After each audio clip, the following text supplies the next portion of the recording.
something that I think many a person struggle with, which is in part this idea of focusing on the thing in front of you versus getting too distracted with other opportunities. And I wanted to talk to you about this idea of focus. Sure. And how important you think it is for mastery. Yeah. I meet so many young people who will say to me, oh, I'm doing this little crypto thing here, and I've got this hair business here, and I've got this other thing here. What would you say to those people that are trying to become a master in this world as it relates to focus? It's funny because I'm helping the son of an old friend of mine who's got that problem, and he's incredibly successful. I hope he's not listening to this. He's 20 years old. He's very wealthy. He's done amazing things. But he's one of those people who spread himself out to all these different things. And I can't find a through line, what connects them all, except making money and having connections and stuff. And it's very alluring in this world, particularly, you know, where there's so many possibilities where you can get on the internet, you can learn this, that, the other people are doing these things, you can get into crypto, you know, you can, start your own business here, you can get into the health and fitness world, you can, and then later on try to figure out how to connect them all. But life doesn't work like that. That's not how the brain functions. That's not what we were meant for, because it doesn't start from you. The whole thing has to start from you. It can't start from the world. It can't start from what other people are doing. It can't start from what's sexy. It has to come from within. If it doesn't come from within, then you're going to be floundering for years and years and years.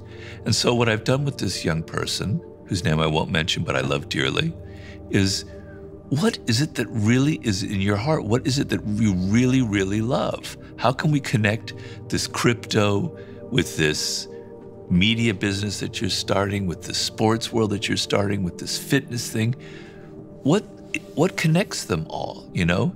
And to me, I was getting the sense, we haven't solved it yet, but he's kind of excited by celebrities and by that world. And that's fine. I think there's nothing wrong with that. So I'm saying, well, maybe what connects all this is the film business, right? Because the film business is pretty wide-ranging. To be a producer, to raise money, you're dealing with all kinds of different people, you're networking, you're meeting starlets, you know, it's a glamorous life, but it's focused, okay? So, you know, when you focus on something, the world just kind of opens up, but you have to be focusing on the right thing. So if you were meant to be a writer and then you decide because you want money to go into law school and then you focus very deeply on law school, what will happen is for a year or two, you'll be able to skid by, but then the wheels will start going slower and slower because you're not interested in it, you're not connected to it, you get bored, and your focus will start falling to pieces. But if it's something you love, you can focus on that for 7, 8, 10, 12 years and never get bored.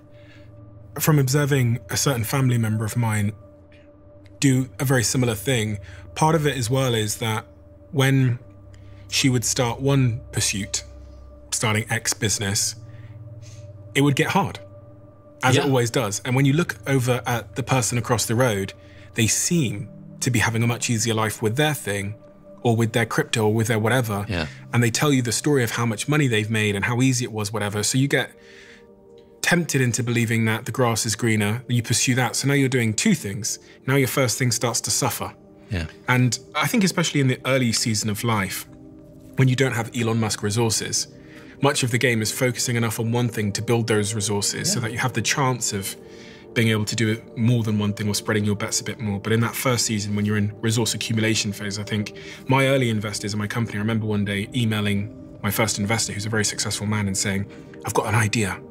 And it was an idea other than the one he'd invested in. And I remember the email, I was 18 years old, and he hit me so hard on that email. He was like, if you don't focus on one thing, you will never, ever Wait, you were the one that was interested in this other Yeah, thing. I was trying to... He was the one, Yeah, so my investor, he was a very successful man, and I emailed him this other idea, which I thought was amazing. Yeah. And he sent me this email back, which was like being hit by a whip. And he was like, if you don't focus on one thing now, you will never be successful. Because also you rob yourself, as you said, of the chance of accumulating deep skills. Yeah. Yes, it is. Yeah, I remember this is something that wise people know. And if you're young, if you have like a mentor like you did, who could tell you the truth, the ropes as they are. It will help save you years of misery. I remember when we were at American Apparel, it was the year 2007. The company was just about to go public. I was about to be put on the board of directors, and this man came to me who was like your investor, and he said, Robert, just make sure that Dove's doesn't mindlessly expand. Make the brand focused. Have it focused on one thing, and then he will be successful. At the time, I thought that was interesting, but I didn't really have the guts to explain that to Dove. But there are people out there who understand the truth of this. But the other thing about envy, like you say, you see your other friend doing crypto and they're having so much fun and making so much money. To tell you, it's bullshit. They're not having as much fun as you think, right? People create a front on Instagram or TikTok or wherever, where life seems so glorious, but they're never having as much fun as you might imagine. You know, in my book, Laws of Human Nature, I talk about Aristotle Onassis, who in the 60s was the wealthiest man in the world. He was married to John F. Kennedy's widow, Jacqueline Kennedy, Jacqueline Onassis. Who could be happier than that? He had yachts, etc. He was the most unhappiest, miserable person in the world, as Jacqueline Kennedy explained in her autobiography. He was such a mean-spirited, unhappy person. Yet everybody envied him because he had this beautiful wife and all that money. The people you envy are not doing nearly as well as you think, so don't let that influence your decisions in life.